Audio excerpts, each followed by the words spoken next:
I had spent months installing state-of-the-art safety upgrades in my apartment. Complex sprinkler systems, fireproof doors, smoke alarms, the works. It wasn't just about insurance. It was about protecting the tenants and my property. Then came Karen. Yes, that HOA board member. She insisted that my upgrades violated HOA aesthetic rules. They don't match the exterior theme, she said, and promptly blocked further work. I argued, I documented, I pleaded, but the HOA board sided with her. Weeks later, disaster struck.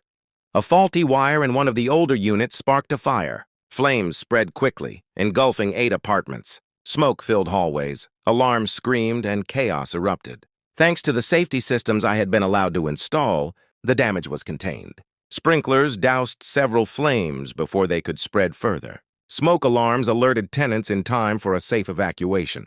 Firefighters arrived and were able to manage the blaze without a total loss. After the Inferno, the HOA tried to argue that my unauthorized upgrades were unnecessary, even claiming I had somehow violated their rules. But the facts were stark.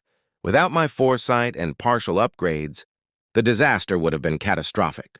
Insurance adjusters, city inspectors, and emergency responders all confirmed the life-saving impact of my work. Karen's attempts to block safety measures had not only endangered lives but could have caused a financial and legal nightmare for the HOA itself.